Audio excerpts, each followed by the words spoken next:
Saudações, caríssimas e caríssimos, sejam todos bem-vindos a mais um episódio do nosso e vosso Pod Contas. Eu sou o Melquisedeque Luhuma e estarei mais uma vez então conduzindo essa nossa conversa. Como é de hábito, nós convidamos profissionais com algum percurso já considerável, não é, relevante, para partilhar aqui conosco as suas experiências e os seus pontos de vista sobre determinadas matérias.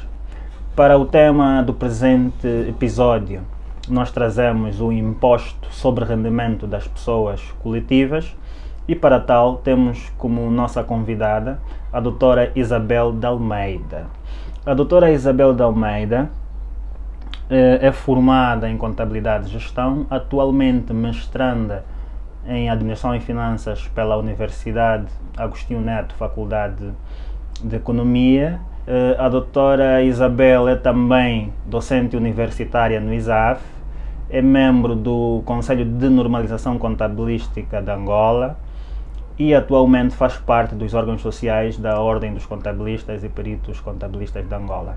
A título individual, atua também como consultora de contabilidade, fiscalidade e finanças empresariais no geral. Doutora Isabel, seja muito bem-vinda ao Pod Contas. Muito obrigado por nos ter honrado com a sua presença.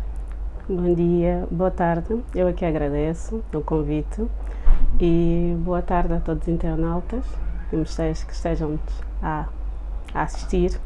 Ótimo. Muito bem, doutora. Nós vamos diretamente ao ponto, se podemos assim considerar, que nos traz hoje uma reflexão, uma conversa sobre o famoso IRPC, não é?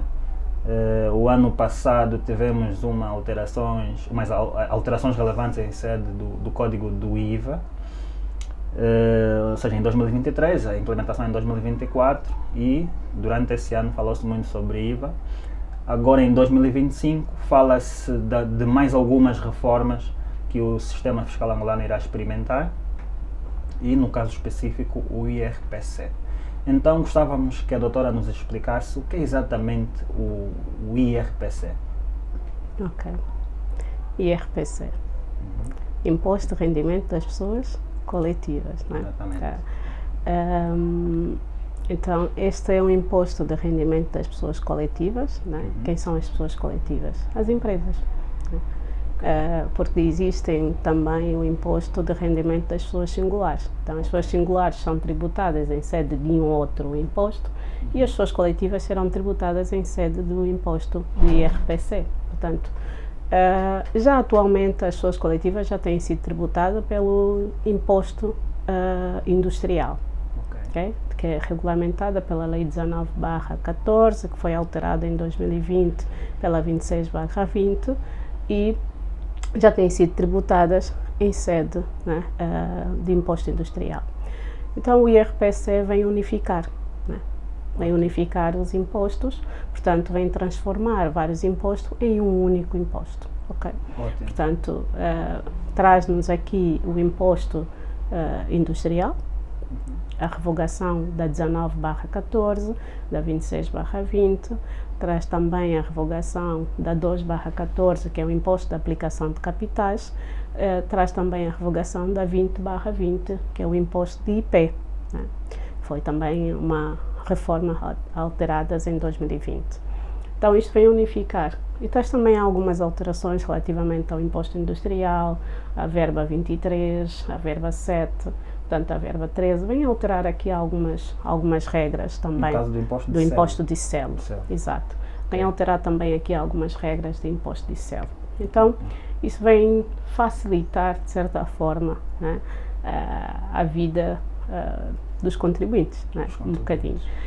Facilitar. Unificar, não temos que estar a chatice de cumprimento do IR, do cumprimento do IAC, não temos que estar a chatice de ficar preocupada com o cumprimento da obrigação declarativa do IP, o cumprimento, tínhamos muitas obrigações declarativas, então vamos ter só uma, né? Unificar este processo vai ajudar também em termos de organização.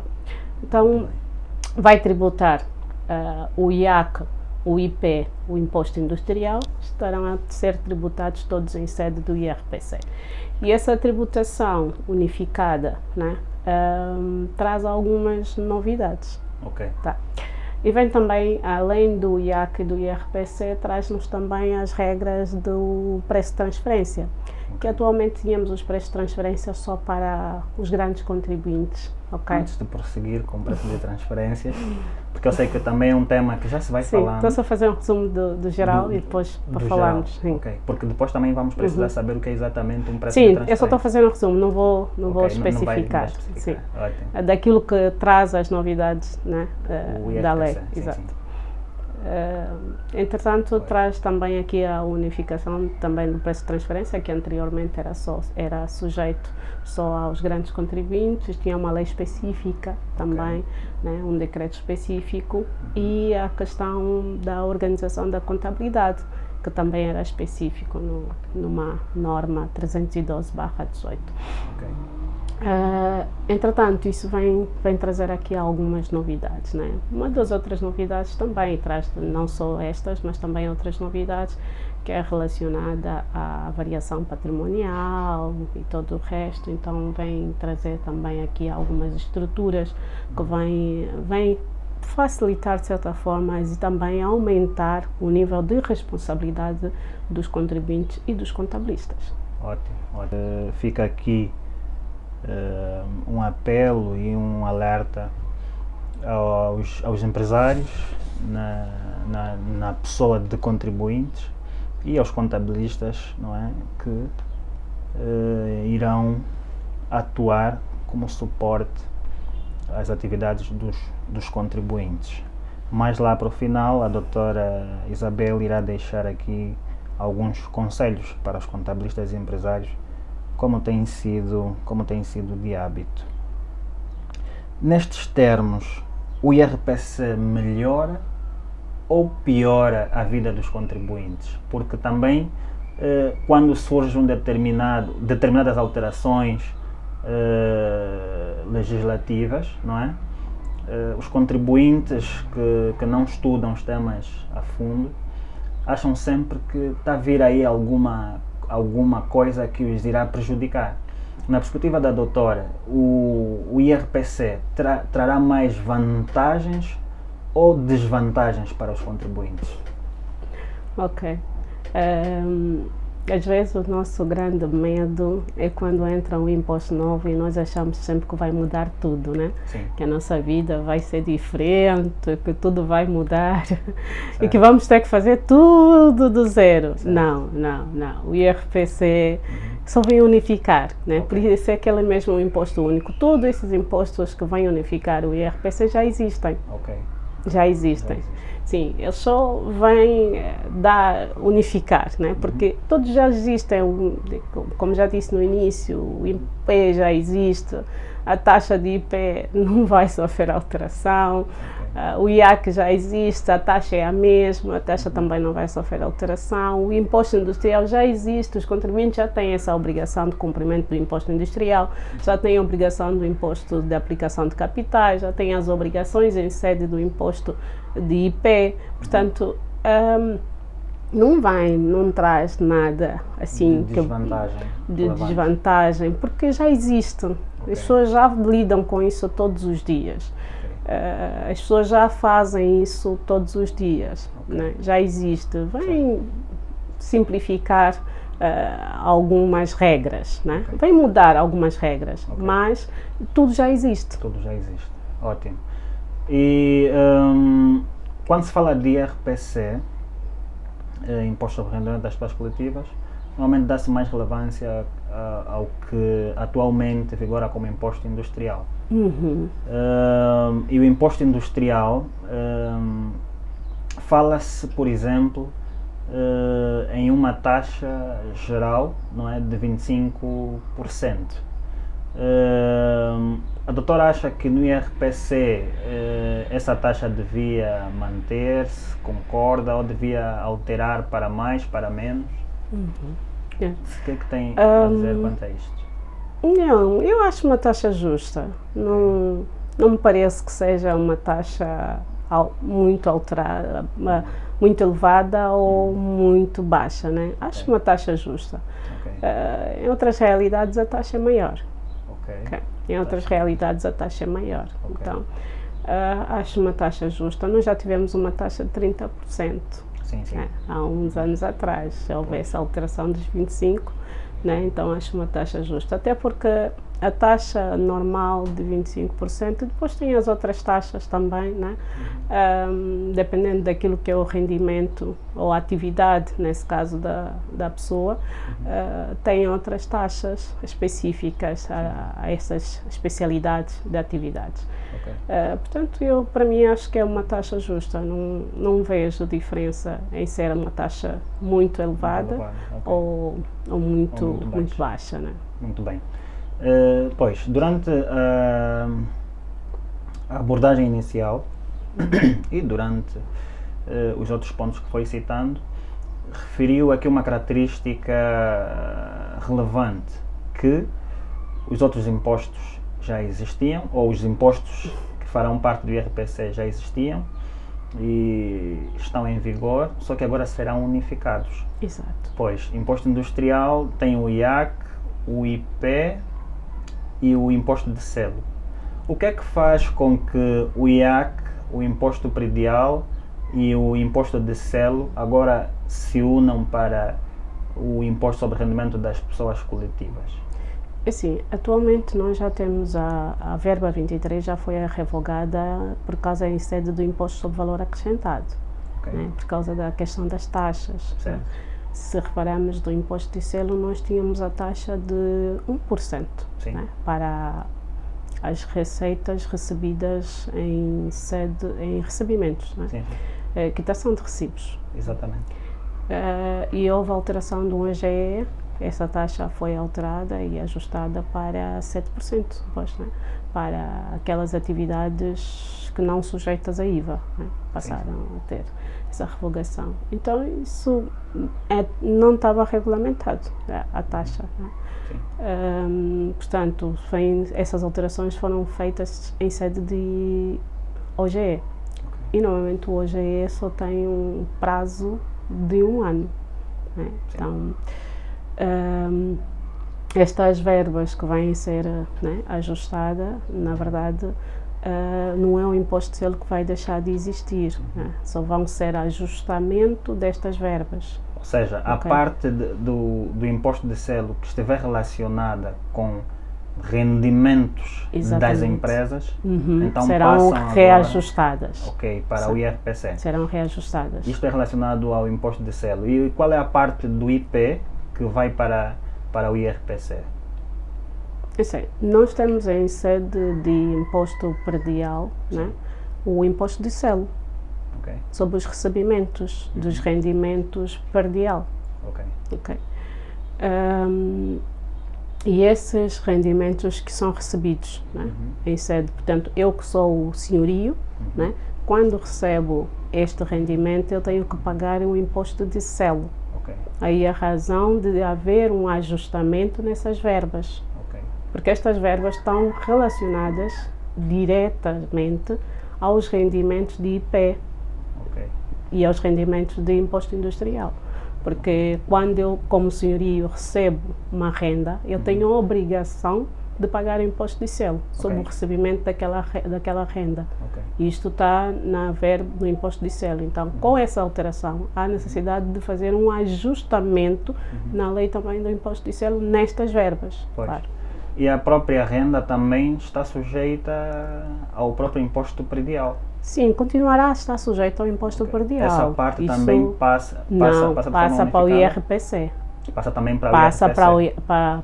Passa para a unificação do IRPC. Portanto, os 15% que são tributados, né? Quer dizer, a lei diz 25%, líquido de 40%. Os meus alunos, quando eu digo 20%, 25%, né? Que é líquido de 40% Sim, do valor sim. da Isso renda. é importante esclarecer. Há muita gente que por acaso faz confusão. Isso complica às vezes um Exatamente, bocadinho quando nós exatamente. dizemos, não, são 25%, porque a lei, o número 10 do artigo, né, acho que é o artigo 16 da 20/20, ela fala de a taxa de 25% sobre os bens arrendados, né? Só que Sim, só que não, são 15%. tem que se recolher a matéria coletável. Exato, sim. Então, e às vezes eu digo, mas está bem, pega lá nos 40 e tira 25, quanto é que fica? Certo. Aí Fica conseguem 15, chegar, sim. sim, aí conseguem chegar Não, aos só 15. para tentar, não, mas aquilo é líquido de 40, quer dizer, do valor da renda eu vou Exatamente. deduzir 40%, depois daí eu vou tributar, vou calcular, vou fazer o valor da renda menos o líquido de 40% e daí aí vou tributar os 25%, no final vai dar a mesma coisa, vai dar os 15%. Sim. Então o 15% é só uma tributação direta, uma taxa direta. Claro. E entretanto, os 15% já é tributados, né? Em sede de bens arrendados. Exatamente. Os bens arrendados já são tributados em sede de imposto predial, 20%, os 15%, né? E continuarão a ser tributados em sede de 15%. Isto vai estar aonde? Nas retenções. Ok. Atualmente o imposto industrial, nas retenções, nós temos as retenções, todo mundo quando ouve falar de retenção entende 6,5%, Exatamente. certo? Sim. As retenções 6,5%, e quando, né? Então vamos ter várias taxas de retenção. Sim. E olha, sobre as retenções, há quem também entende que retenções sejam um tipo de imposto. Não. Imposto de retenções na folha. Retenção é mesmo reter, né? reter. Tirar de algo uma percentagem, Exatamente. né? Sabe? Então, perdão, só que o que eu queria mudar então é isto. O que era retido em sede do IP passará a ser retido em sede de IRPC. IRPC, exato. Tá. Ótimo. Isso vai ser regulamentada, né? Existe um artigo que fala especificamente das taxas de retenção. E o artigo que fala das taxas de retenção, ela especifica as retenções das atividades comerciais, serão tributadas 6,5%, né? Continuarão a ser tributadas em sede de 6,5%, das atividades acidentais continuarão a ser tributadas... Imposto industrial, no caso. Sim, imposto industrial. Continuarão a ser tributadas em sede de 6,5%. As atividades de IAC vão ser tributadas em sede de 10%, 15%, 5%. Atualmente, o imposto de aplicação de capitais, nós temos a seção A e a seção B. Né? A seção A tributa 15% e a seção B tributa 10% e 5%. Então, essas tributações vão manter, vão continuar. Só que elas vão estar em sede de retenção. De retenção vão estar no artigo que fala sobre as retenções de imposto. Okay? Sim, quer dizer que o IAC será retido em 15%, 10% e 5%. O imposto, os rendimentos, né, de atividades comerciais serão retidos em sede de 6,5%. Os rendimentos em sedes de rendimentos predial serão retidos em 15%. Então, serão feitas modalidade de retenção na fonte. Quer dizer, na verdade já são retidos, né? Só que numa outra modalidade. Então vão passar a ser retidos na fonte, né? Só que a retenção na fonte vai passar a ter várias taxas. Né? Várias taxas dependendo do seu rendimento. Ótimo, muito bem. Então, quanto às taxas, já que agora estamos a falar das taxas, nesses todos os impostos unificados não haverá mudança em nenhuma das taxas? Não haverá. A taxa normal continuará a ser 25%. A taxa para as atividades financeiras, né, e seguradoras continuará a ser 35%. Okay. A taxas para as atividades agrícolas vai continuar a ser os 10%. A taxa de imposto provisório continuará a ser os 2%. Portanto, não vai haver alteração, né, nas taxas. E já agora, as taxas vão manter. Os 2% do imposto provisório às vezes também criam alguma polêmica, porque a lei se refere de 2% sobre as vendas. Vendas, sim. E do ponto de vista do rigor técnico, os contabilistas, em contabilidade se diferencia vendas de prestação de serviços, por exemplo, do que aparece na demonstração de resultados. Esse imposto provisório de 2% incide apenas para quem pratica atividades de venda de produtos ou também aplica-se para prestadores de serviços? Não, aplica-se a todas as atividades que não são sujeitas à retenção na fonte. Ok. Tá. Aquelas que não são sujeitas à retenção na fonte, aplica-se à atividade. Imagina, uma atividade de restauração. Certo. Tá. Eu, quando vou ao restaurante, eu não vou dizer ao senhor que vou-te pagar o valor mais IVA menos a retenção. Ok. Mas é uma prestação de serviço. Uma prestação de serviço. Só que é uma prestação de serviço não sujeita à retenção na fonte. Muito bem. Ok? Então, Muito bem. estes sim, né, é que aplica-se a taxa de 2% de imposto provisório. Muito bem. Espero que os nossos internautas tenham prestado atenção a esta dica sobre o imposto provisório. E, doutora, o imposto provisório é para o mês de... é já daqui a pouco, não é? É já daqui a pouco. É já daqui a pouco. Penso que é agosto. Não, tem Agosto duas é? fases, né? Porque temos os regimes simplificados e temos os regimes geral. Ok. Né? Para o regime geral, o limite é a 31 de junho, né? E para o regime geral é agosto, Ok. e para o regime simplificado é julho. Julho. Sim. Pois. Os rendimentos de janeiro a junho, regime simplificado, devem entregar a declaração, né, e pagar, né, os 2% até o último dia do mês de julho. Regime geral é até o último dia do mês de agosto. Ótimo. Então, dicas como essas vocês só recebem mesmo aqui no Pod Contas. Então, preparem-se, né, porque junho está a terminar. Exatamente, né? exatamente. Então, já têm que apurar as vendas brutas de janeiro a junho para entregar em julho do simplificado e em agosto do regime geral. Muito bem. Imposto provisório 2% sobre as vendas ou operações não sujeitas à retenção na fonte. Ou seja, se a operação já é sujeita à retenção na fonte, já é considerado um imposto provisório. Já sim. Já muito sim. Bem. A lei é clara nesse aspecto. Muito obrigado. Doutora Isabel, também tocamos na questão dos regimes de tributação em sede do IRPC, não é? Falamos do regime geral e do regime simplificado. Gostava então que explicasse melhor o que é o regime geral e o regime simplificado e como os contribuintes são enquadrados nestes dois regimes. Ok.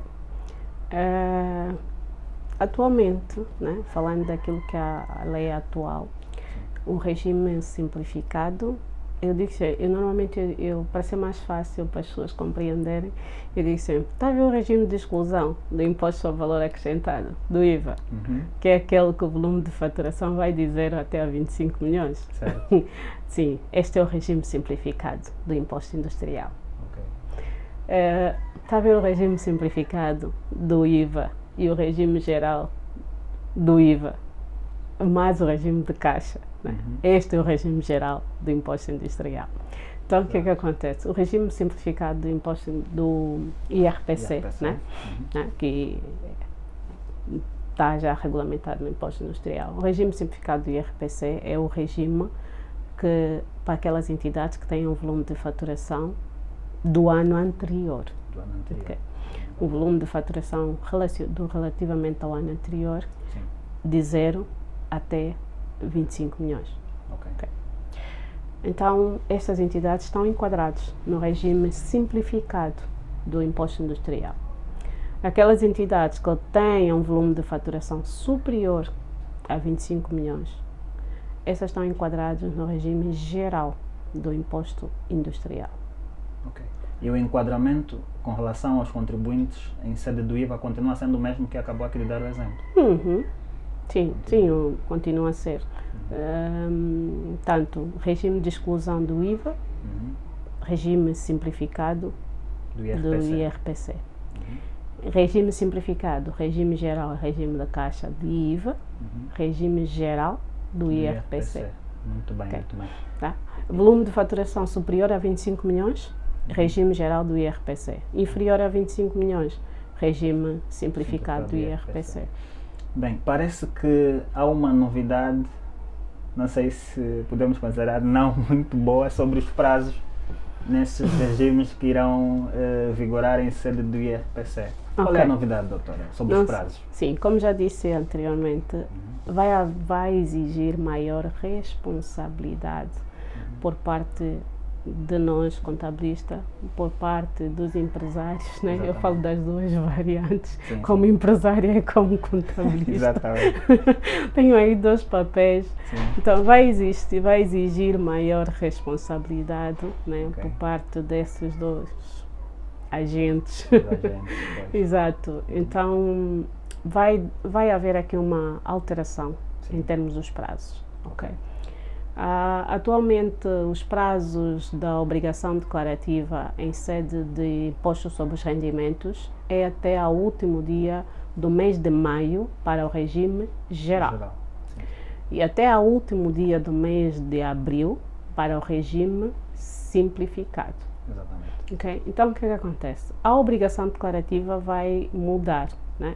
O prazo da obrigação declarativa vai sofrer alteração.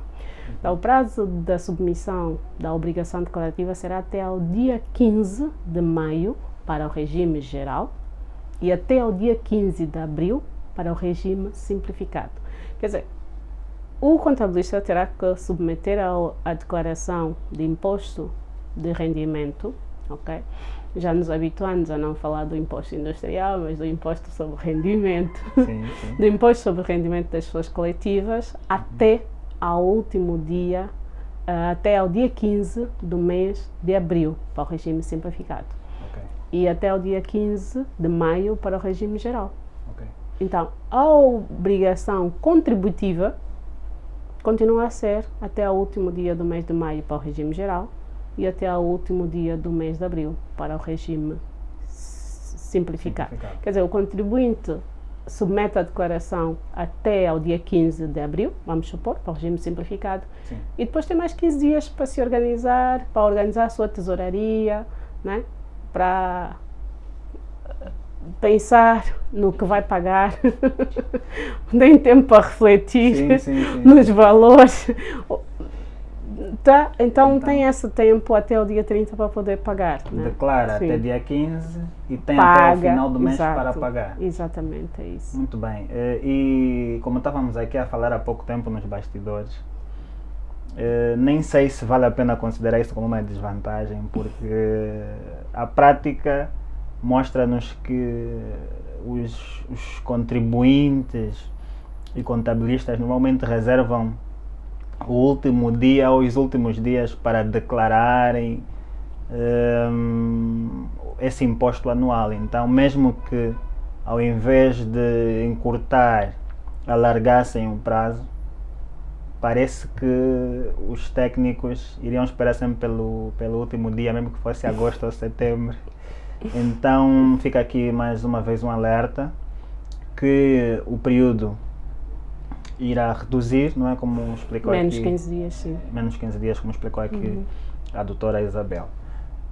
Muito bem. Doutora, durante a sua introdução também falou sobre a novidade dos preços de transferências para a parte do IRPC. Que também já existe. Que também já existe, mas que também estará unificado. Exatamente.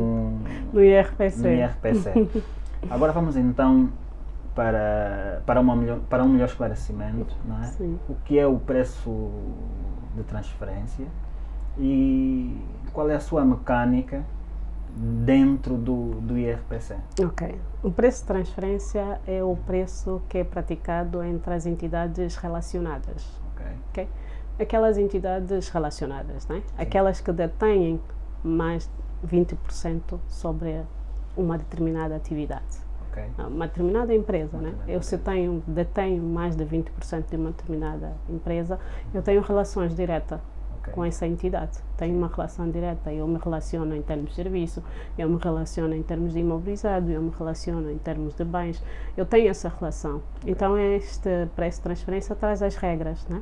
Desta relação entre essas entidades relacionadas. Ok, ótimo.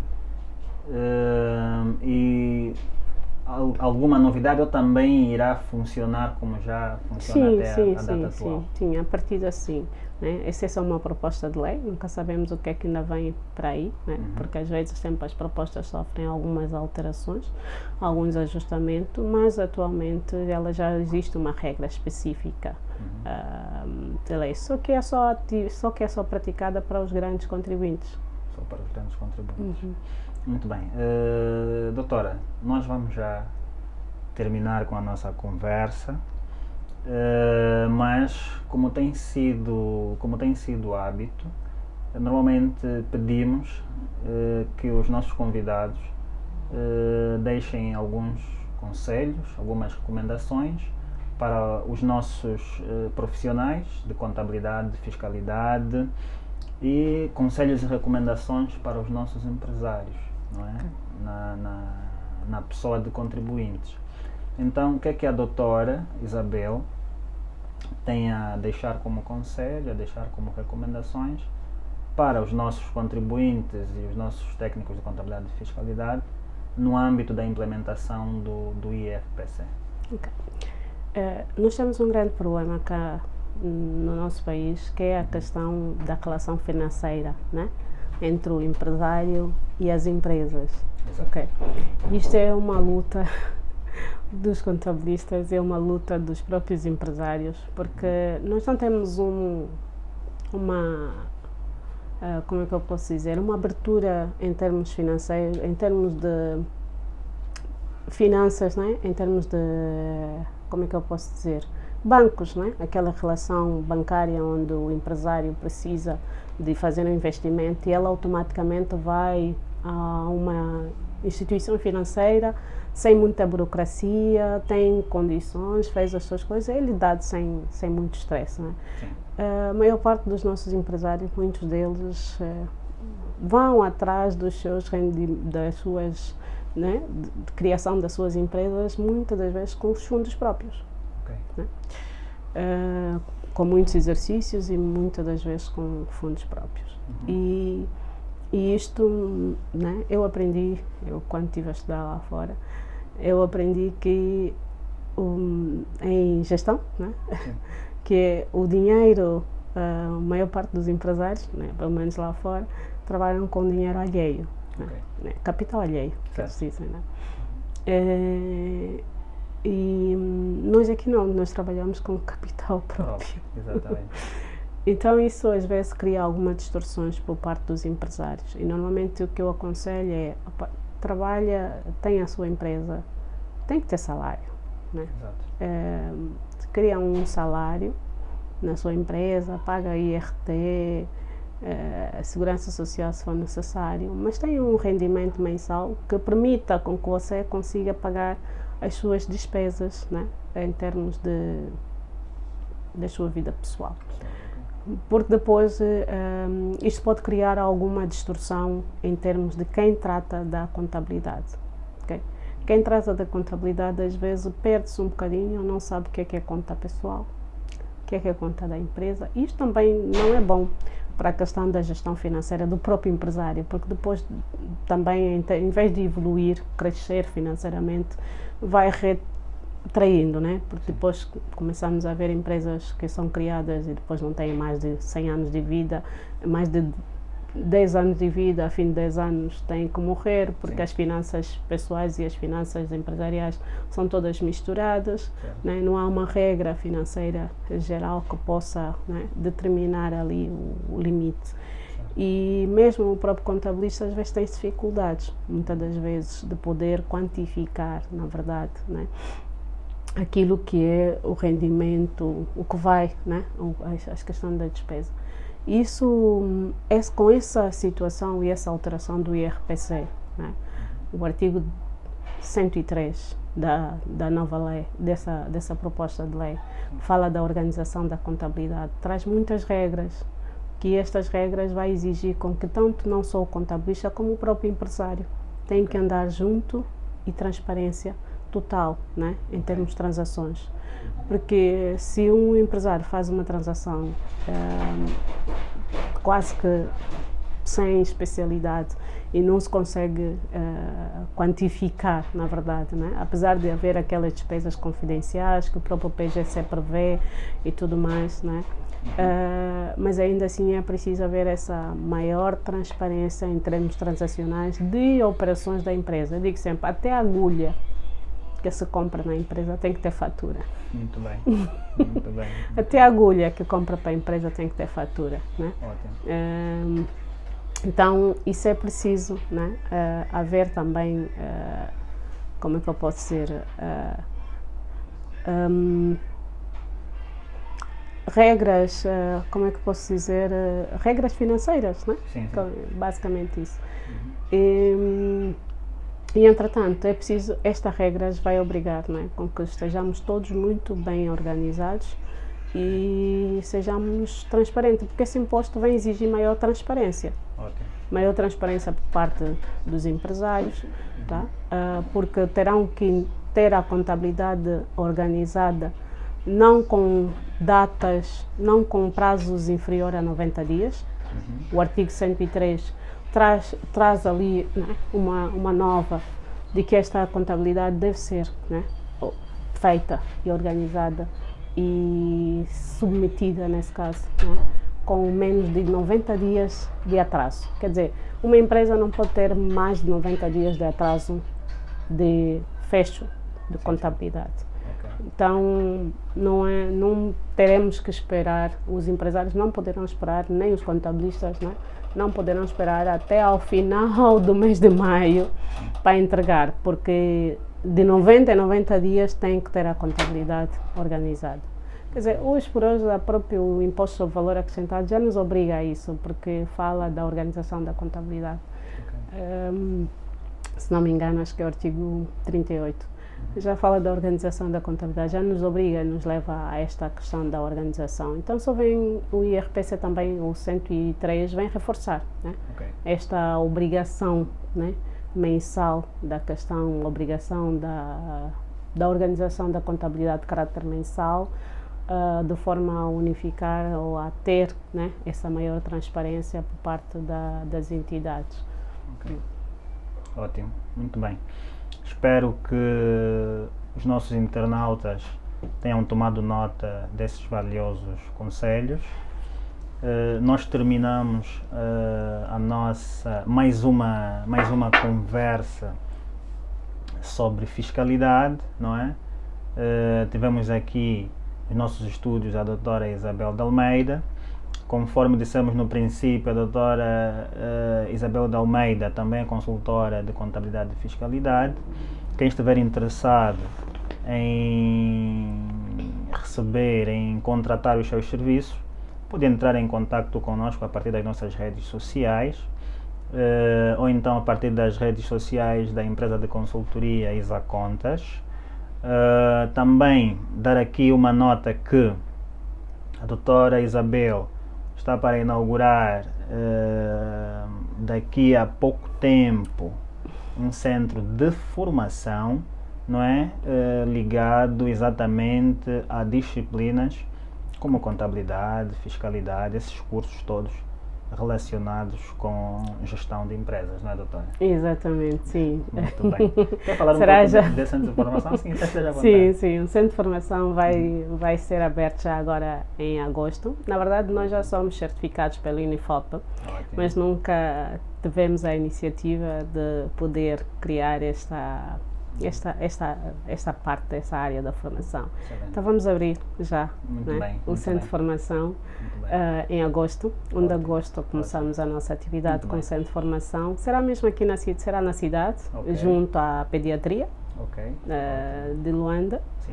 Ok, e tem muitas novidades. Estão todos vamos convidados ter, a aparecer lá, não é? Para vamos ter uma consultar. sala específica para práticas técnicas, na contabilidade. prática, naquilo que é a vida real, diariamente, daquilo que é as empresas, Ótimo. né? A aplicação prática. Né? Muito bem, A pessoa muito tem bem. a teoria, mas depois tem a aplicação prática. prática. Como é Esse que é o eu grande pratico desafio. isso na teoria? Exatamente. Então teremos uma sala especificamente equipada, né, de informática Sim, sim. para a parte prática, Exato, né, de contabilidade, e fiscalidade. fiscalidade. Muito bem, muito bem. E teremos lá realmente uma boa equipa para receber o pessoal. Excelente. Tá, Então, estamos a preparar a primeira formação agora, ótimo. mas essa formação será para preparação ou análise das demonstrações financeiras. Muito bem. Né? Porque nós temos uma grande dificuldade dos nossos empresários, gestores públicos, administradores públicos, têm uma dificuldade de poder ler e analisar as demonstrações financeiras. Então, é importante que eu estou a trabalhar como gestor, né? Como administrador, é importante perceber o que é que aqueles números me apresentam. Exatamente. Né? Então, isto vai ser uma formação espetacular. Muito bem. Aunque eu, dono da empresa ou gestor públicos ou financeiro, consiga ter noção, né, daqueles números. E tomar melhores decisões. Tomar melhores decisões, sim, muito porque bem. a contabilidade é mesmo para isso, né? Muito bem. Para nos ajudar a tomar decisões. Pois, caríssimos, fica aqui estendido o convite pela doutora Isabel, Centro de Formação, Empresa de Consultoria Isa Contas.